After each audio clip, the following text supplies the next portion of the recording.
Hey there, I'm Simone Serra, and I'm here on Breaking the Biz podcast.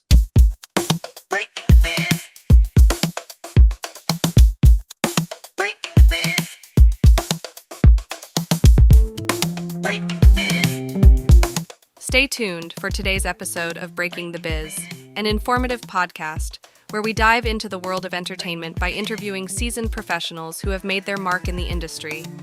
Gain invaluable insights as they share their personal journeys, offering advice on navigating the dynamic landscape of the entertainment industry. Whether you're an aspiring actor, musician, filmmaker, author, animator, or any creative soul, tune in for expert career guidance, insider tips, and first-hand accounts on breaking into the entertainment industry. Get ready to unlock the secrets behind successful careers and fuel your own passion for the limelight.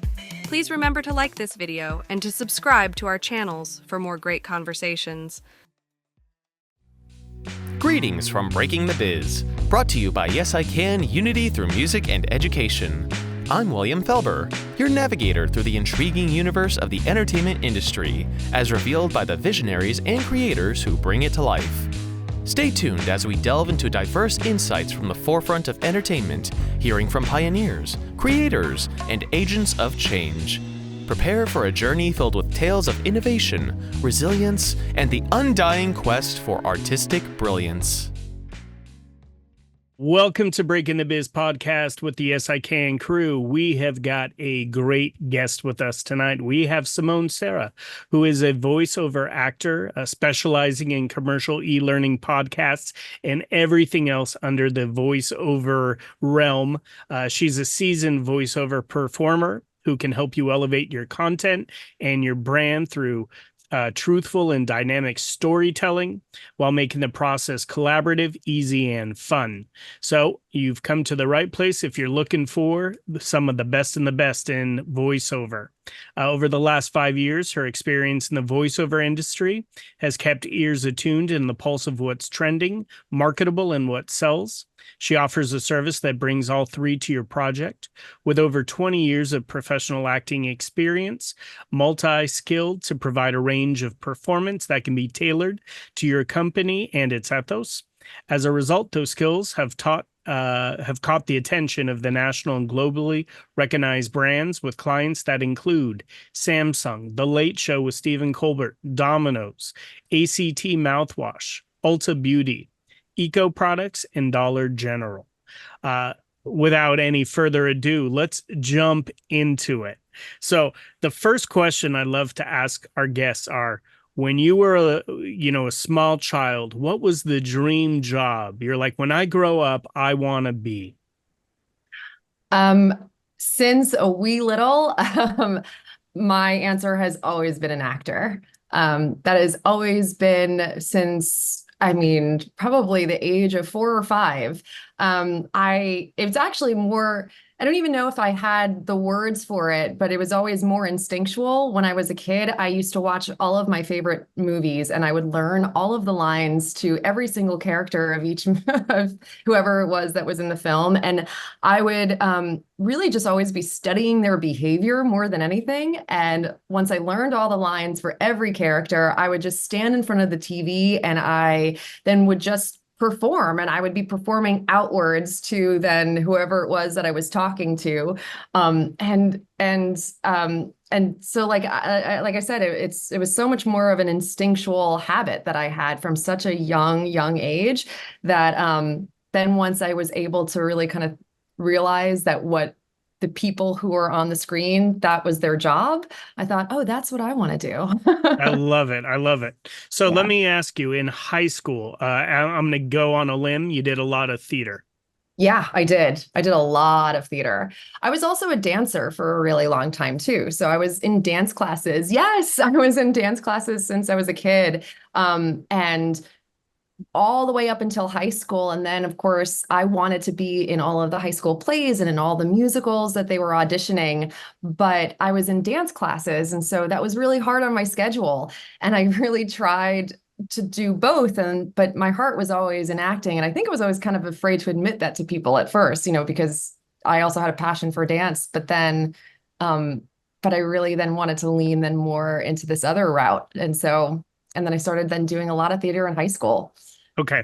So theater in high school, when you tell your parents, I'm going to be an actress, did you have support, or did you have the parents that say, why don't you try to be a doctor? Why don't you try to be a lawyer? Or did you have the parents that said, if that's what you're passionate about, let's go for it? I had definitely pushback from my parents for sure. My dad immigrated here from Portugal when he was 24 or 25, and my mother was a nurse, and so they were both very, very uh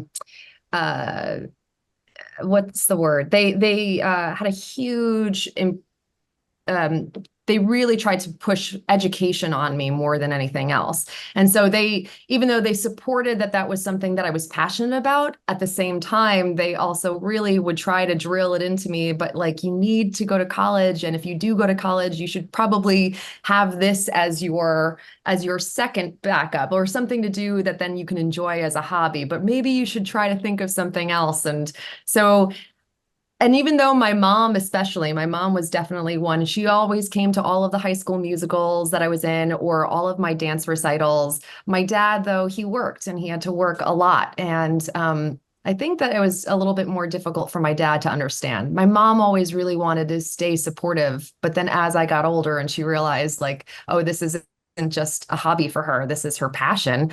Um, she kind of got even more scared as I got So older. I love something you said there. Mom getting it and supporting, but you said that's, the passion. And we Yeah. always look to figure out what it is that you're passionate about and how you can turn that passion into a paycheck. So I want to ask, after you graduate high school, what's your route? Did you go to college and what did you pursue, or did you go a different route? Yeah, I did go to college. I started off at a community college first, actually. Because my head was always so much in acting and in dance, I wasn't really the best at school. And so my grades weren't so great to get into this huge university. So instead, I started small and I started at, not that a community college is small or that there's anything wrong with doing that, but that was just my route that I had to go on first. And so I started at a community college and then I transferred and I got my bachelor's degree in theater studies and I studied for 4 years at Montclair State University in New Jersey. And then after that, I wanted to continue my training and I wanted to continue to learn more about my passion and the craft of acting. And so then I studied even more. And so after college, I went to a 2-year conservatory and I studied acting intensely for another 2 years after college. Okay, I love it. So you graduate college, you do 2 more years. Mhm. Where do you find this voiceover world? Well, it was actually not a very linear path. It was, I want to hear it. It doesn't have to be linear. yeah, yeah. Tell me the bumps. Well, the bumps were, I mean, there were a lot of bumps. After I graduated then from that conservatory, I was prepared and I was trained and I was ready to go.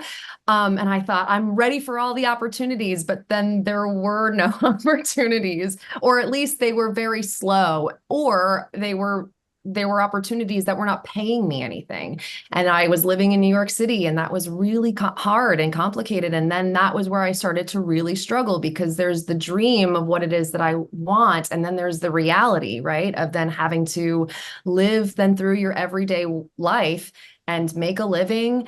And how do you kind of balance those two things? And so I really had a hard time figuring that out. And then so there were definitely thoughts that I thought I was going to give up and that I was going to quit and I wanted to move on to something else. But then a friend of mine I ran into, and she told me that she took a voiceover class. I was like, we were just catching up, and she said that she had just taken this voiceover class with this great teacher who also happened to be a casting director, and casting directors who then, cast then these commercials.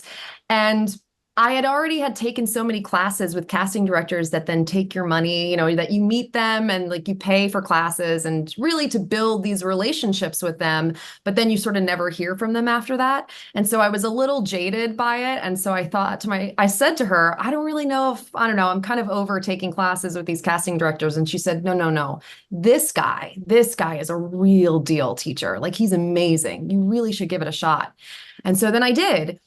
And I think I also went into the class being like, okay, well, I'm going to give it a shot. And I have no expectations whatsoever. The fact that I just thought, I don't know what's going to come of this. I don't really care if anything comes from this. I've never tried this before, and I just want to have fun, because I also had lost that sense of fun that then I had always had when I was acting and pursuing this career. And I lost that. And so when I went into his class, it all of a sudden was so much fun. And because I was having fun and because I had no expectations, that really offered me the freedom to be able to play and to be able to really then, again, have no thoughts whatsoever of, I just was able to leave my brain for like a then sense of time. And so then once its class was over, I thought, well, okay, that was great. And then he emailed me a few weeks later and he said, hey, would you like to come in and audition for me for a commercial that I'm casting? And so I said, okay, sure. And I did. And then it was down to me and somebody else. And they ended up casting the other girl. But then few weeks later, he called me in again for another audition. And then that second audition, it was down to me and somebody else. And then again, they went the other way. But then he said, well, do you have a demo? Do you mind if you have a demo, can you send it to me? And I did have a demo. And a friend of mine who worked in audio, I said, this was years ago, before I had even taken this voiceover class, I said, I think I'm supposed to have a voiceover demo for my acting website. Would you mind if I can go into your studio and just record something and just play around? And I did. And so that was the demo I had. And it was really bad. I did all the wrong things in it, but it was all that I had. And so I gave it to this casting director. And then that casting director, like a week later, had given it then to a talent agency. And that talent agency then called me. And then they said, hey, we got your demo. We would love it if you could come in and have a meeting with us. And then I did. And I went in and then I started working with that talent agency immediately after. And within about a month of working with them, I booked my first 3 commercials. Wow. I absolutely, I love this story, right? Like, first of all, when we expect things and we're expecting the outcome, that's when we're always disappointed. So I love how, I feel like things come to you when you're about to give up, or you just kind of go, hey, whatever's going to happen is going to happen. And then the universe makes it happen. Absolutely. But I love even your resilience with the fact of you go, it's down to you and the other person, that person gets it. Down to you and the other person gets it. It's very easy to go, you know what, this is just not working for me, and give up. But you didn't. And I imagine you've got a strong growth mindset. You learn from each audition and you just kind of take that and move it into the next one. I also love the fact, and it's a great example, we always have those type of friends who are talented in other industries, and it totally makes sense to reach out to them and go, hey, I loved how you mentioned, I need a voiceover demo. Is that something that, you can help me out with? And I imagine, what I have heard from demos, they're extremely well produced. They've got, sound effects. There's the commercial one. There's the animation one. There's all these different things, but it was enough to get your foot in the door. And then obviously personality and talent, they were like done deal.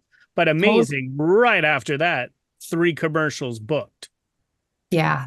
It was really, it was like a surprise to me more than anybody.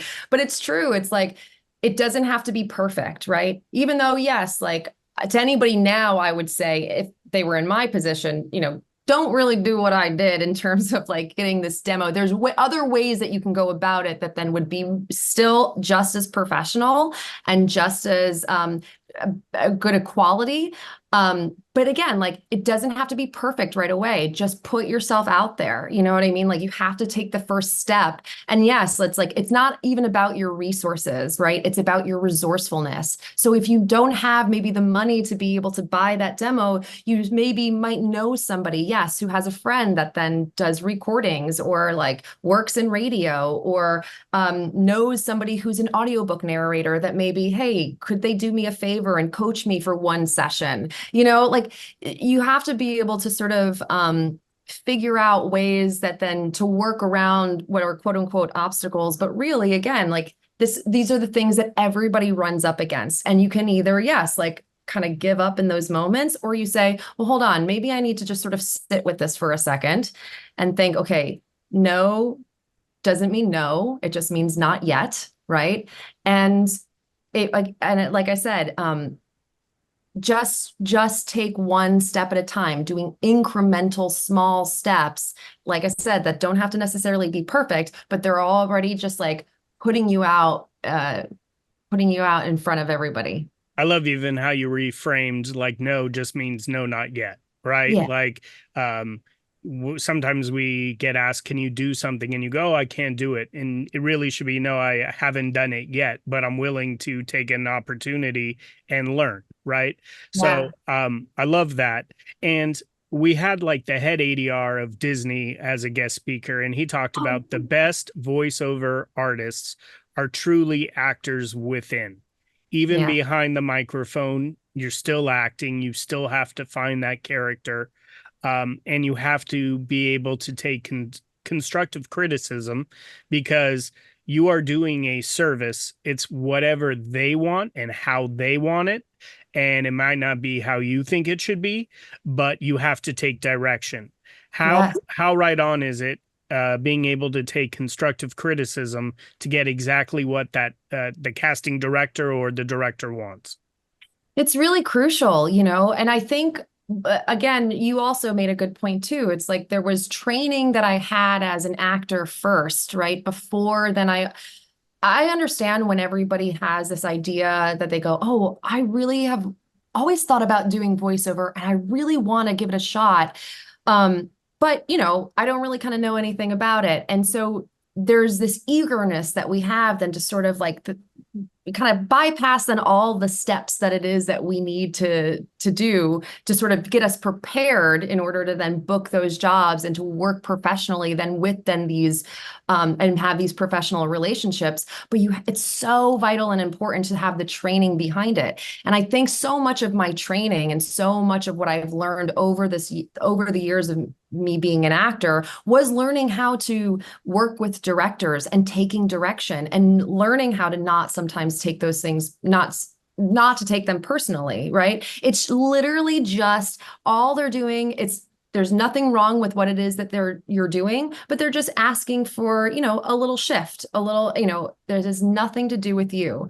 And that, of course, like, you know, I mean, we're human beings, or of course, you know, and we're emotional and we might, you know, it's nothing to have your feelings hurt over. It's always just it's just a shift in your mindset. That's all. And like I said, it just had taken me so many years, or I've been able to, I attribute so much and everything, and even all the success that I've had with voiceover, always goes back to the bedrock of my experience in acting was always through my training. And you're exactly right. You know, the one crucial skill that everybody needs to attain as a voiceover actor, everybody thinks that you just need a great voice, but it's really just the ability to be able to tell a story. And actors are storytellers, and a promising voiceover actor requires the performing skills that really demonstrate a deep understanding of storytelling and solid crafting, you know, because telling a story behind a microphone is so much harder than doing it in person, right? Because it's like if you're an actor on stage, you're able to see an audience and see and who you're acting with and their facial expressions and their body language. But in voiceover, everything is coming out of your mouth, you know, and it's all audio. And so voiceover actors instead have to compensate even more and bring those stories to life. right? And directors are going to also help you because they have an idea or they have visually what it is that they hear and see. And it's not only just directors, it's a client, right? Because a lot of voiceover is also advertising. You're doing commercials. And so this is a product. And then it's not only just the ideas of a director, it's the ideas of the creative team and the client who are then selling this product that you have to then bring their story then to life. And 100% agree with you. Like the fact that you can't use your hands, you can't use body language, and we really do all communicate with our body. Mhm. It just means that much more you have to be on your game. I want to ask you, you land 3 commercials. Is that all within a year? That was actually in the first month. So you have like crazy odds. You know, we've had people who say like if you land maybe 2, 3, 4 gigs a year, you're doing good. You do Yeah. 3 in a month. Yeah. What are the 3? Tell us what they were. The first one was for Act mouthwash. The second one was for Beth Israel Lahey Hospital. So it was like kind of an internal for their company. And then the second one was for Rackspace, which was a graphic design company. So the same thing. It's like, but Act mouthwash was the one that we're airing on television. And it was 4 commercials that then I recorded for them in one recording session. So that was a lot. I love it. So at this point, when you're doing the recording, are you going into a studio, or is this all from your home studio where you do the recordings? Yeah, so this was actually I started that when I booked those 3, that was in January of 2019. And so, of course, right before everything then became remote, I, for a year, was going in to recording studios. I was going out on auditions where I would then go to recording studios to record my auditions and meet with casting directors. So yeah, all of those were happening like in a recording studio, which I miss. Sure. No, absolutely. And, you know, I'm glad you brought up, obviously, COVID-19 changed the way everything worked. At the Yeah. time, we had the ADR from Disney, and they were doing a new monster show, but they were saying that they had to pivot, and they sent recording gear to John Goodman and Billy Crystal Yeah. to do everything from their house because they just didn't feel safe coming into a studio. Yeah. So, you also have to be adaptable and be able to pivot and then do everything from home. So Yeah. after COVID-19, is that when you purchased all your own gear? Because obviously you don't have the luxury of going into a studio and recording. Yeah. So there were, and also to clarify, there were auditions that I had during that 2019 year where when I was officially working as a voiceover actor, that I had a microphone at home. It was my husband's microphone that he used to play video games. And so I would use his microphone because sometimes I would record auditions from home. They would give me the option, hey, do you want to come into the office, or do you want to record from home? And sometimes I would just do it from home. So I would just do it at his computer desk.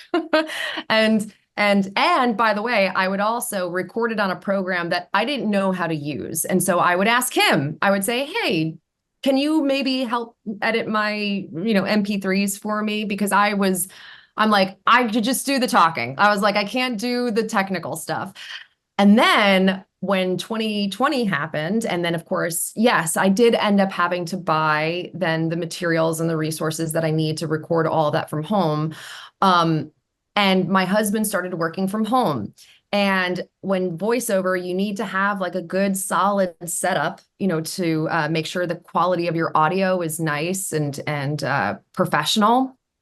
And so my husband, he started working from home, and he was sort of my lifeline who would help me with my recording and my editing and things like that. But then he had to work. And so when I would run into the bedroom and say, I have an audition, I have to record, then he would say to me, I'm working.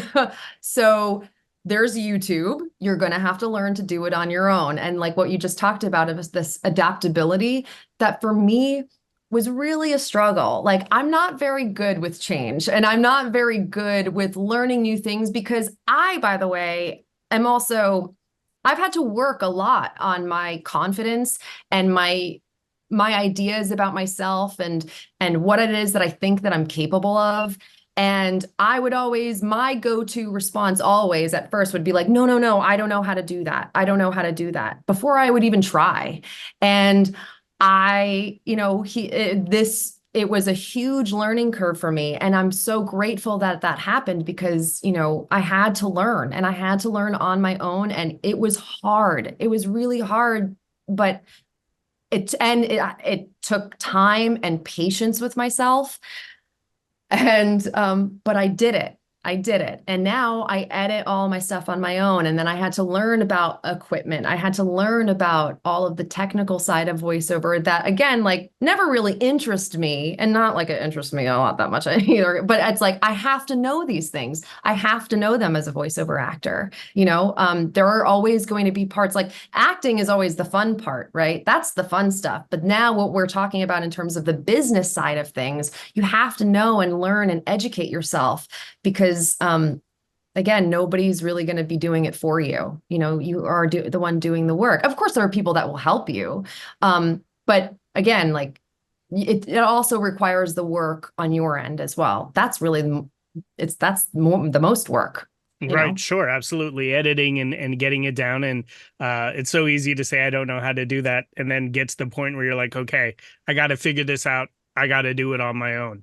Yeah, so, you have no choice. Yeah, you have no choice. So you start editing 2020. You're still going, doing the auditions, from recording it at home, sending it out. What comes next? Because you've got a bunch of stuff on the resume. Thank you. From the agent that you got. Yep. Now, correct me if I'm wrong. There are different agents in voiceover for different things. So what I'm saying is, like, is there an agent that handles like animation? Is there one that does e-learning, just commercials, or does an agent cover all of those?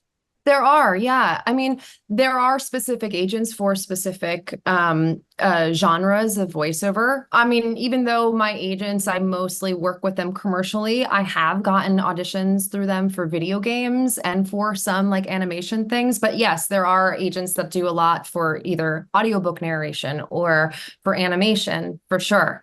But then, I also though do a lot. So I'm freelance with my agents, which means that I am not fully under a contract with them in the way that I only work with them exclusively for voiceover. But I also have the freedom, if I wanted to work with a different agency, I could.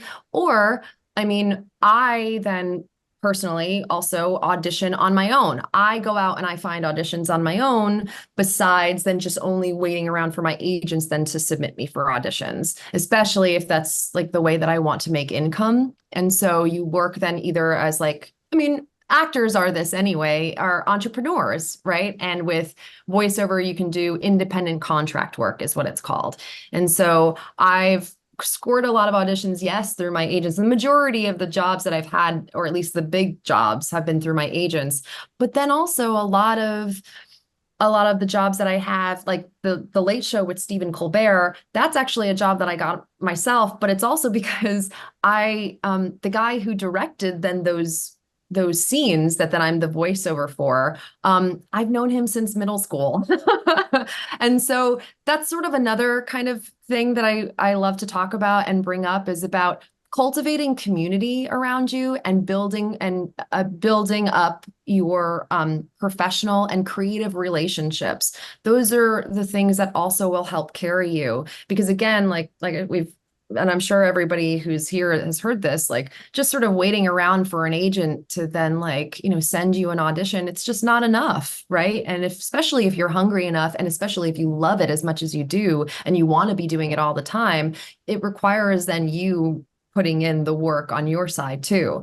And I just am, and like I said, I mean, I also, even just going back to the original story of me talking to that girl that then, that had taken that voiceover class, she and I hadn't seen each other in a couple of years, you know what I mean? Or we hadn't really talked, but we ran into each other, that we were in a class, and we were catching up and talking. And so I say this also to mean about maintaining, you know, these relationships, but also with, just being kind and staying friends with people that you respect and whose talent that you admire and that inspire you, really also kind of keeping them close in your circle as well, because you never know when anybody that you know can help you bring along an opportunity to you. Yeah, no, I love that. I love the fact that you understand community, and I agree with you.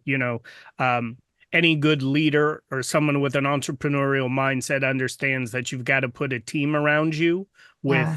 with people who have different skill sets and Yeah. bring something to the table, or just bring the best out of you.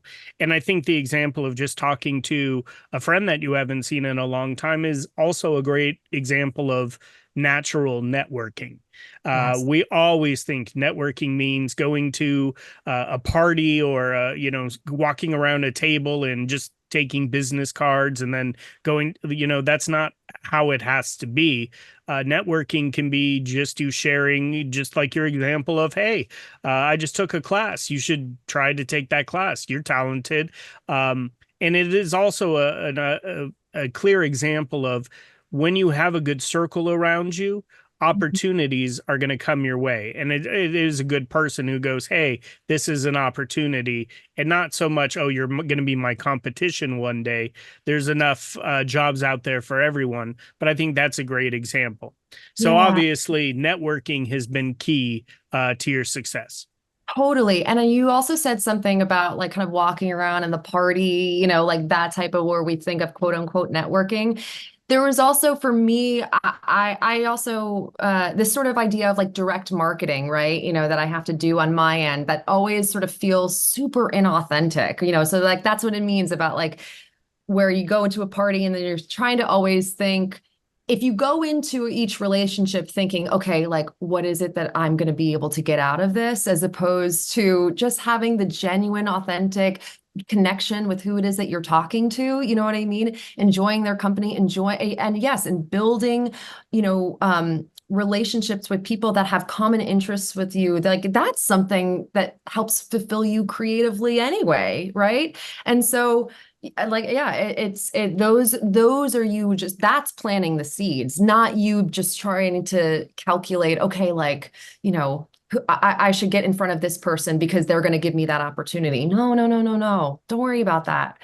You know, Yeah, the no. opportunities will come. Yeah, and absolutely. And I think it even comes back to what you said earlier when you were saying, when I just didn't expect to get the job and I Yeah. wasn't expecting something out of the class. I just kind of went into it with an open mind to take it in. I think that's the same thing with going to an event where there are people there that could make things happen. But if you go in there with that preconceived notion of, just like you mentioned, oh, that's Steven Spielberg, I got to go talk to him and tell him like, it doesn't work that way and you're going to be disappointed. I Yeah. loved how you mentioned just planting the seeds, planning relationships, and allowing it to be organic. Yes. So Okay. much so. Okay. Talk me through, we were right at 2020. I want to hear how quickly you start booking these opportunities and these voiceovers recordings. Well, I mean, it was interesting because I was very lucky that I had within the first month that I was with my agents that I had those three. And I think that over the whole year, there ended up being, I think it was another four more. So I had like 8 jobs then like total that I had booked. But then 2020 happened. And so then it's definitely everything slowed down a little bit. And the opportunities came, like I said, because stuff with my agency was oh, here comes my cat. The stuff with my agency had gotten, COVID slowed everything down. But there were also then these websites that people can go on that they call, they're called like pay to plays, if you will. So you subscribe then for websites where you pay a month. Sorry, my cat You're is good. wants to make an appearance. Where you pay maybe a subscription for a certain amount of time. And then you're able to just audition for as many jobs and as many opportunities like as you like. So you could either pay month to month or you can pay for a yearly subscription. And that was where, because I was sitting at home and I didn't have anything else going on. And so I thought, okay, well, off I go. And I just every day I would set then a specific amount of auditions that I was like a goal for myself, like how many auditions I would submit for, how much time I was going to take then recording these auditions. Because, if I were to do it for hours and hours and hours, I'd go crazy because I'm sitting in a small, closet on top of my toiletry caddy trying to make like a little makeshift booth. So I also had to be sure that I was like giving myself like, okay, mental and physical rest as well. So I wouldn't, burn out as well. And so I got a lot of auditions from submitting on those websites. And then I got a lot of jobs then from those websites. But that also was a learning curve as well, because, those websites are for people that they have representation. And then there are some people that don't. And COVID was a really interesting time because, like I said, everybody was home. So everyone was able to order a microphone, build, themselves a booth. And for somebody who's always wanted to try voiceover, but they've never taken a class before, and they just sort of thought, oh, how hard could this be? It's just talking into a microphone and never having any training. And so, it really oversaturated a lot of these websites where so many people then were auditioning and also that maybe didn't have a basic understanding about ultimately, once you do book the job, then all of the things and work that then you have to do on your own, right? Like the recording and the editing, but then also in terms of getting paid, learning things like, okay, the commercial will run for a certain amount of time, and that will be then the terms of usage. So will it run for 8 weeks? Will it run for 12 months? And if it does, how much are you getting paid for those things? And when you don't have representation, and if you don't educate yourself in understanding, then like those sides of the business, you can get taken advantage of. And also you have to really just sort of pay attention. And there were times where I was coming from a scarcity mindset, right? And so I was just auditioning for any and everything, every and all jobs. And there was one job in particular that I didn't read the fine details. And so I booked the job and it was going to pay me $500, which, is a lot of money, of course. But this website also, they take a platform rate. So they take 20% of it. So as if they were your agent. It's a lot. That's a huge percentage. And then when I then got the job, because I didn't read the details, like it was for a chemical hygiene company. And I didn't read the details, like, how many words the script was. And it was like 7,000 words. Lord. And also my setup was still not up to par just yet. And so when I had started to record very difficult vocabulary and language in my closet, which again was the sound was a little off. And then I gave them samples and then they said, yeah, we're not too happy with the quality of your sound. And so then having to like figure that all out then like on the fly was really, really stressful, and like I kind of had backed myself all into a corner. But again, like that was a learning process. That was an opportunity where I learned something of being like, okay, like I can't just sort of just take any and all job just because it's going to pay me money. Not all money is good money, and but that year was a lot of that. It was a lot of having to like maybe 2 jobs, 3 jobs were great, and then there would be a lull of no jobs at all, and there would be stretches of time when there was nothing, So it's, even though it would come in spurts, you know what I mean? Where it'd be like, oh, there pop, pop, pop, pop, pop. There would be something, something, something, and then nothing for a long time. And then, or I would say, my agents would say, oh, you're on hold. meaning they were checking to see my availability, but then they ended up going with another actor. So there would be, oh, there's an opportunity. Oh no, okay, no, it's not. So a lot of like 2 steps, 3 steps forward, and then maybe 5 steps back sometimes. Which is honest. I love the honesty because that's the truth. You're not going to be working all the time. You Yeah. have to think of a backup plan. You book a gig and you're bringing in money. You got to save some of that money in case a gig Yes. doesn't really come around the corner. I love your example of not accepting all jobs, even if it pays. Sometimes you have to be able to say no or read the fine print, Yeah. because when that site's taking 20% and you're doing it and then they go, can you re-record this? That's taking away time from auditioning for another project, which could be bringing in larger amounts of money. Yeah. So just all those examples, sometimes it's not ever like just a straight up projection, right? Like you have to go up and down. That's how the world works, and you can't always be on top. But the fact of, you coming out of the gates and getting, 8 voiceover jobs is absolutely extremely impressive. But I also want to say one last thing. Again, coming back to your growth mindset, I love it because someone could go, oh man, I just did this and I'm not making $500 and, I got screwed. But the way you reframe it is, that's a lesson I needed to learn. Like that's Yeah. just preparing me to make better decisions moving forward. It didn't derail you from this industry. It didn't make you go, I'm not going to use those pay to play websites. So those are all just great examples of taking it with stride and learning from what you could say is a mistake. And no one learns if you don't make mistakes.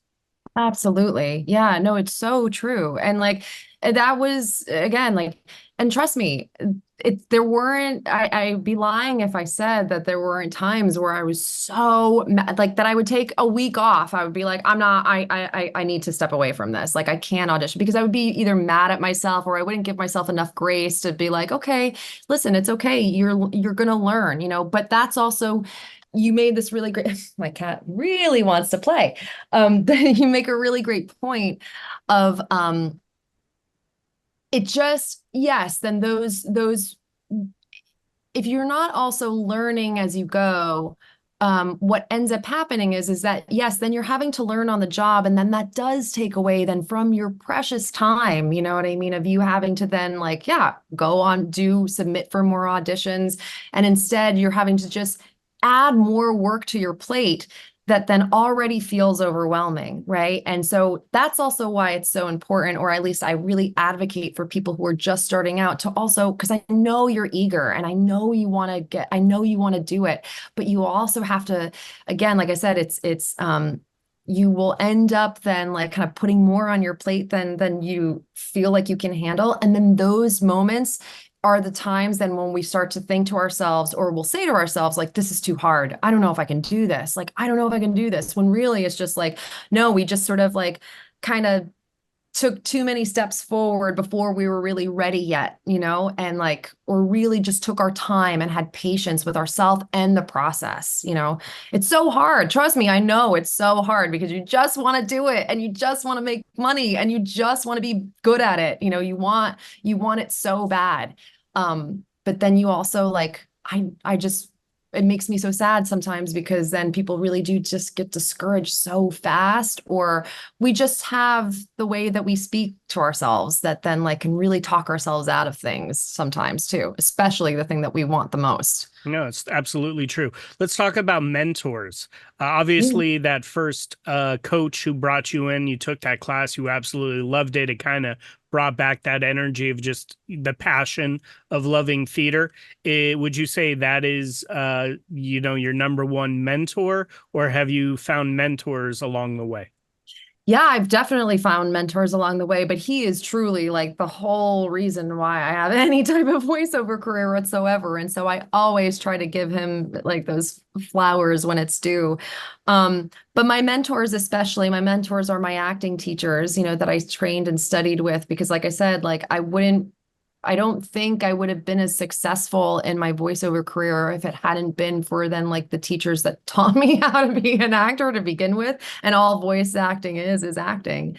But I've also, for sure, I mean, I've built relationships and gotten to know, especially the voiceover community is so kind. Like everybody is so nice. Like anybody that I've ever come across in the voiceover industry are so supportive and uplifting of one another. And so yeah, there's definitely some mentors that I have and also in areas like audiobook or the or animation that I go to because I don't have all the answers and I'm still like learning as well. Like I don't know everything and I've been doing this now for what 5 years.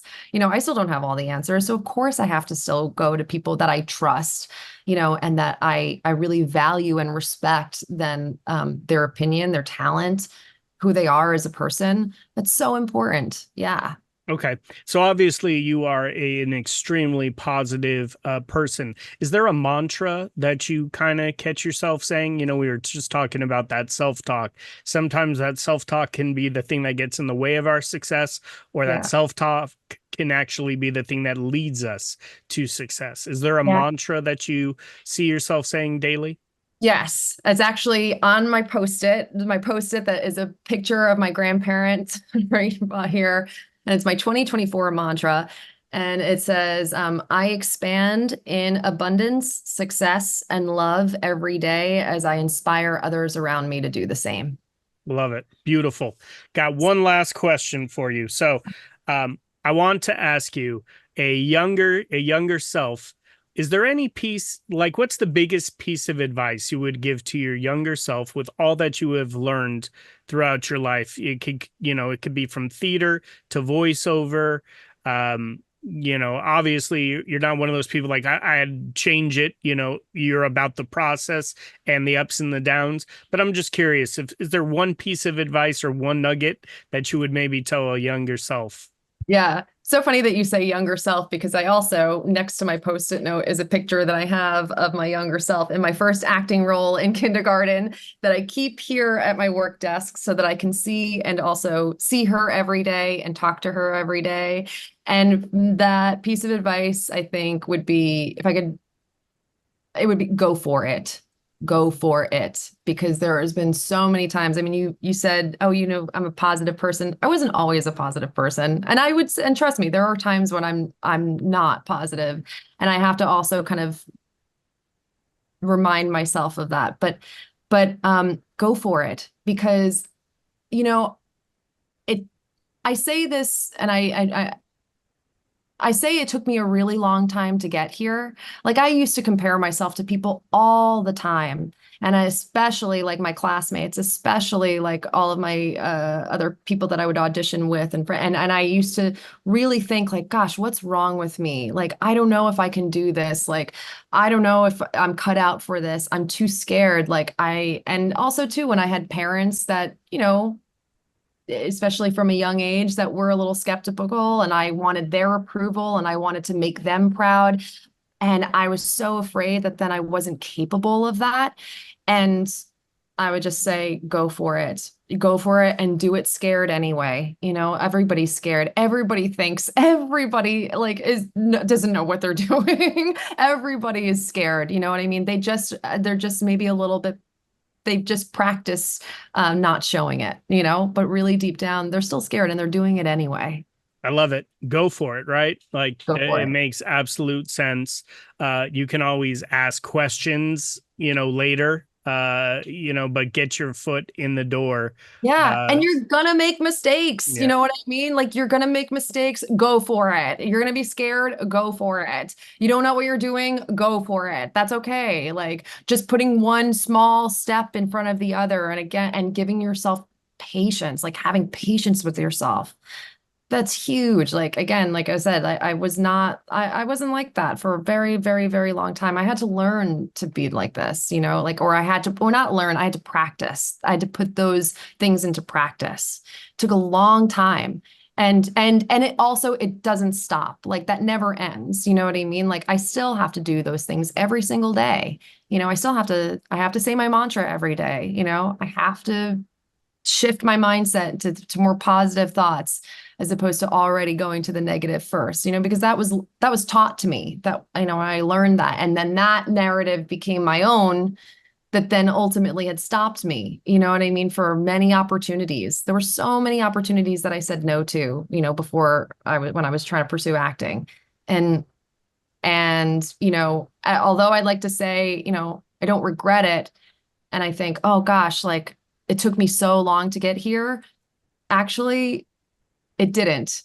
It took me exactly the right time to get here, I love It it. had to happen that way. Absolutely beautiful. With the last 10 minutes, I'm going to open up the floor to some questions. We have some students that are currently voiceover actors, or some others that are pursuing that field. Now is a great time. If you have a question, please raise your hand. What would you do if you were doing your own auditions and all of a sudden you were overthinking, you were taking longer than you should to record? Because I have a constant trouble of like overthinking and stuff. What would you do? Like, would you just like say screw it and then just record it the best you can and then send it off? Oh my gosh, overthinking and me are best friends and enemies. I overthink constantly, William. And again, it's the same thing. Like that's just something that I've had to practice, and it still happens to me to this day, with right behind there. And I say, give yourself a time limit. Give yourself a time limit. Let's say I'm going to do it in 15 minutes. I'm only going to give myself 3, maybe 4 takes at most, and then I'm going to send it in scared. I'm still going to send it in. I'm going to not overthink it. I'm not going to try to like, oh, is it right? Is this what they're asking for? Or did I hit all of the notes and all of the points that they, have in the breakdown? Give yourself a time limit first. Say, I'm going to do it, maybe like give myself 4 takes. And what really could help you too is if you have maybe somebody at home with you, or you can text your friend and say, hey, I need you to be my accountability buddy. Text me in 15 minutes and tell me to stop. Because I'm recording something right now and I need your help. And otherwise I'm going to be in here for hours. Because what happens is that when you overthink, then you're also going to over rehearse.